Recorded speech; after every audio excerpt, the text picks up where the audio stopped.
you think torture is a sin. To him, it was the gateway to meeting the Buddha.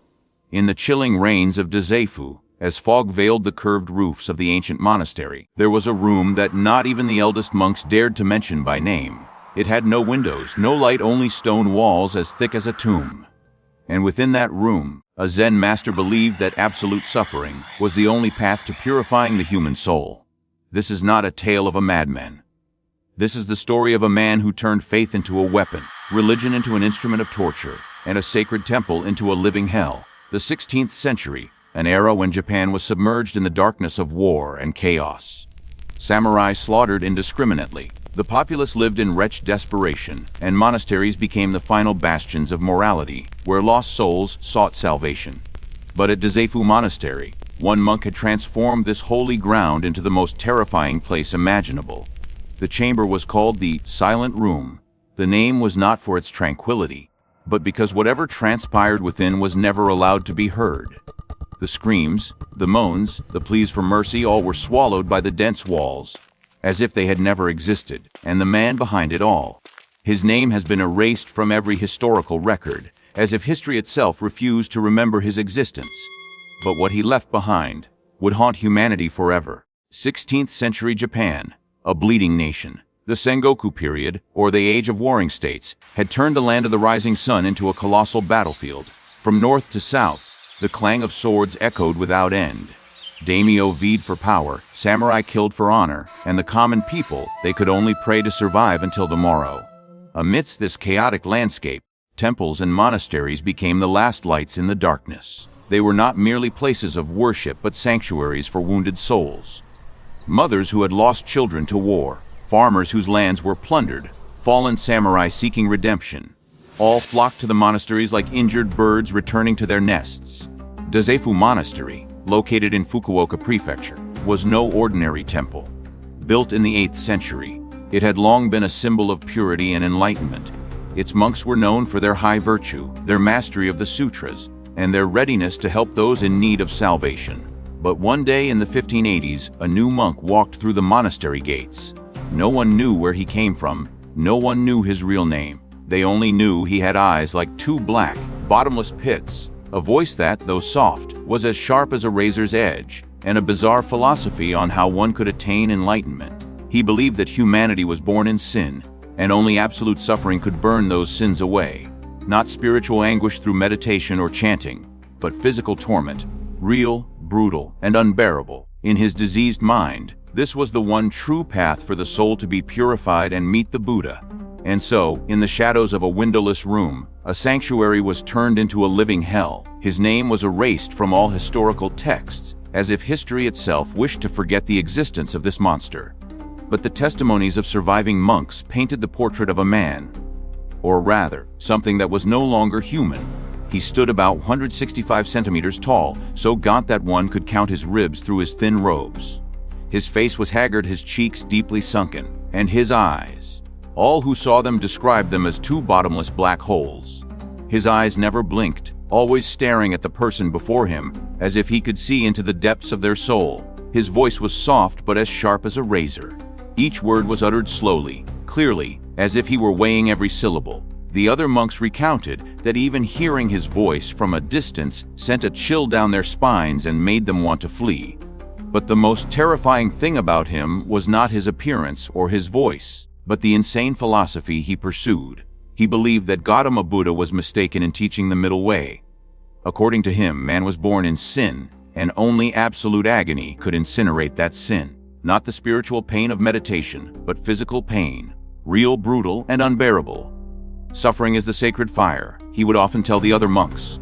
Only fire can burn away sin, and only when sin is completely incinerated can the soul ascend to the heavens. He could quote the Buddhist sutras with masterful skill, but each quote was twisted to serve his demented philosophy. If anyone questioned his methods, he would fall silent for a few seconds, then smile, a smile as cold as ice, and say, "You have not yet understood the nature of enlightenment." Gradually, he began to acquire followers, not because they believed in his philosophy, but because they were afraid. He possessed a strange ability. He could look into someone's eyes and know their deepest fears, and he used that fear as a weapon. To the young monks, he would whisper of the sins they had committed in their past. To the old monks, he would speak of death and the judgment that followed. To the desperate who sought refuge in the monastery, he would promise salvation, but only through his path of suffering. Initially, the elder monks of the monastery tried to stop him, but he was too clever, too masterful in his manipulation of the human psyche. He never spoke directly, always suggesting, always allowing others to draw their own conclusions. And when someone began to doubt, he would vanish from their sight for a few days, only to reappear when their suspicions had faded. Slowly, he became a specter within the monastery walls, appearing when least expected, disappearing when people began to pay attention. But his influence never faded. Like a virus, his insane ideas began to spread through the monastery. And then, on a moonless night in November of 1585, he began to build the room that would later be called the Silent Room. The place where screams would never be heard and where souls would be purified by absolute agony. The room was built in the darkest corner of the monastery, a place the sun could never reach. He had chosen this location deliberately, not just to conceal what would happen inside, but to create a space utterly isolated from the outside world. The walls were built 3 meters thick, using local granite hewn into perfect square blocks. Each stone weighed hundreds of kilograms, carefully selected to ensure not a single crack remained. Between the layers of stone, he stuffed thorny cotton and dry straw, not for insulation, but to absorb sound. Any noise from within would be completely swallowed. The door was a 5-centimeter thick steel plate with no viewing window. Inside, a complex locking system with 3 different bolts, only he knew how to open it. On the door, a line of ancient characters was carved deep: fire purges sin, suffering leads to liberation. Inside the room there were no windows. The only light came from oil lamps set in wall niches, casting grotesque, dancing shadows upon the walls. The floor was paved with polished black stone, easy to clean of what needed to be cleaned. But most terrifying were the instruments he had prepared. They were not common tools of torture, but implements of purification, as he called them. Each item was handcrafted, blessed with distorted prayers, and served a specific, spiritual purpose. Wrought iron hooks, not crude hooks, but exquisitely forged instruments with perfect curves. They were designed to peel away the layers of skin, because, according to him, skin is the veil that covers the soul, preventing the Buddha's light from shining in. Sawn needles. Hundreds of needles carved from aged bamboo, each about 10 centimeters long and razor sharp. They were used to stimulate the acupoints, but not according to traditional medicine. He followed a demented methodology that only he understood. Incense, not ordinary incense, but a special kind he crafted himself. It burned slowly, emitting a strange fragrance, both sweet and pungent. But its temperature was far higher than normal incense, capable of leaving deep burns on the flesh. Ropes saw woven from women's hair, which he claimed was the purest material. They were used for hanging, for binding, to create excruciating postures no human could endure. And finally, the most important rule of the room: absolute silence. A wooden plaque hung on the wall inscribed with the characters for "Silence is the path." Anyone who made a sound, even the smallest whimper, would have their purification. Time extended by 1 hour. He explained that sound would disrupt the purification process, and only in complete silence could the soul hear the call of the Buddha. In reality, this was merely a way to ensure no one outside heard what was happening within. The room was completed in the winter of 1586, and the first victim, a young farmer who had killed his brother in a fit of rage and sought forgiveness at the monastery, stepped into that room on a snowy night. He never walked out, at least not as a human being. The methods he employed were not of blind brutality, but a system, organized, philosophical, and most terrifyingly, justified by religious theory. Every action was explained with twisted scripture. Every movement had a specific spiritual purpose. The purification process always began with a ritual of cleansing. The victim was laid on a cold stone slab while the master whispered his distorted sutras. "This body is suffering, this body is sin," he would whisper, his voice like a cold wind through stone crevices. "Only pain can burn away sin. Only fire can purify the soul." Then, he would begin peeling away the skin of sin. Using the exquisitely forged iron hooks, he would slowly separate small pieces of skin from the victim's body. Not to kill, but to remove the veil covering the soul. With each piece of skin removed, he would explain that a specific sin was being incinerated. "This is the sin of greed," he would say, removing a piece of skin from the palm. "This is the sin of hatred," as he worked on the chest. Next came the stimulation of the pressure points of liberation. Hundreds of bamboo needles were inserted into specific points on the body, following his own demented chart. The needles were not inserted to kill, but to create a continuous, gnawing pain he believed would awaken the soul from its slumber of sin. But most horrifying was the burning of the windows of the soul. He believed the eyes were the windows of the soul, and only when these windows were cleansed by fire could the soul see the Buddha's light. The special incense sticks were lit and brought close to the victim's eyes, not to blind, but to burn away the dust of sin obscuring the spiritual vision. Throughout this entire process, the victim had to remain completely silent. Any sound, even the smallest whimper, was considered the resistance of sin and resulted in an extension of the purification time. Those who could endure were considered purified. They would be released, but they were no longer human. With empty eyes and completely shattered minds, they became living ghosts, wandering the monastery as living warnings to the others. Those who could not endure and made a sound would have their purification extended until they died. But he never called it death. According to him, they had been fully liberated, and some victims simply vanished. He would emerge from the room alone, and when asked, he would offer a chilling smile and say, "He has achieved the highest state, complete union with the Buddha's light."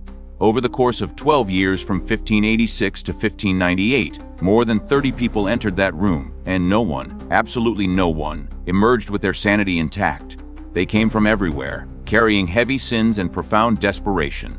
Kenji, a young samurai, carried the sin of betraying his lord. He entered the room a vibrant man of 20. 7 days later, he emerged with white hair, empty eyes, and a strange, soulless smile that never left his lips.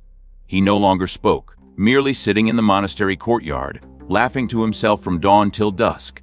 He died in his sleep 3 months later. Then there was Michiko, a middle-aged woman who had poisoned her abusive husband. She entered seeking peace. She emerged a creature that could only kneel and weep, not loudly but a ceaseless, soundless weeping, until she had no more tears, and then she cried blood. She died 2 weeks later from a completely broken spirit. But there were cases even more terrifying. Those who never came out at all. Takeshi, a fraudulent merchant, entered the room one autumn morning and was never seen again. When the monks finally checked, the room was empty.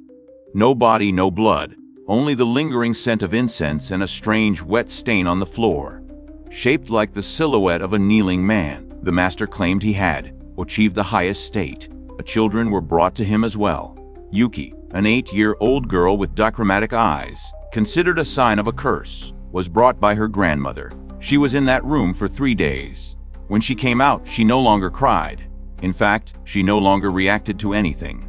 Her unique eyes were now 2 black voids. Her grandmother wailed, but the master only said, "The child has been purified. She can now see what ordinary people cannot." Yuki lived for 5 more years as a silent ghost, never speaking, never smiling, never crying. And finally, there was one who decided he could no longer be silent. For 12 horrifying years, a young monk named Kaido lived in the monastery. He had come with a pure heart and an unblemished faith, but the sight of the broken victims, especially the little girl Yuki, shattered his perception. This was not purification.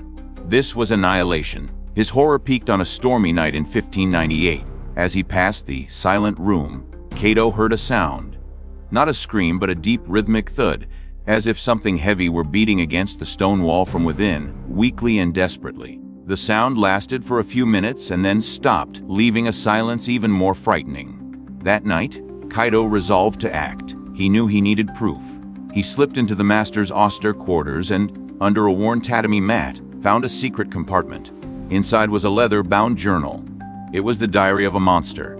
Flipping through the brittle pages, Kaido felt the blood freeze in his veins. It was a detailed dissertation on torture, a manual on how to destroy the human soul, complete with twisted, spiritual theories for every act. September 19th, subject Takeshi, the sin of greed is rooted in his very marrow, decided to test the theory of dissolution into the void. After 30 days, the subject's physical traces have vanished, leaving only a damp stain. The experiment is a complete success. Knowing this journal was irrefutable proof, Kaido and an elderly librarian monk Master Aegon went to the abbot, who had long turned a blind eye to the rumors. When the abbot saw the journal and heard Cato read the horrifying entries, his face shifted from disbelief to rage and finally to absolute horror. The truth was exposed. Immediately, the abbot summoned the guards and marched to the silent room to apprehend the monster. But when they broke down the formidable steel door, it was completely empty. They stormed the master's private quarters. That room, too, was empty. The window was barred shut from the inside. The enigmatic master had vanished. Vanished as if he had never existed. Like a specter, he had come. And like a specter, he had disappeared, leaving behind a deeply wounded monastery and a horrifying, indelible truth. The master's disappearance did not bring peace. It left behind a horrifying void, a silence 1,000 times heavier than before. The abbot's first act was to seal the silent room. It was an exorcism. Before the entire congregation, the steel door was locked, covered in purifying talismans, and bound with a sacred rope Shimenawaf, as if to permanently imprison a malevolent spirit. They were burying a nightmare. The master's name was expunged from all records.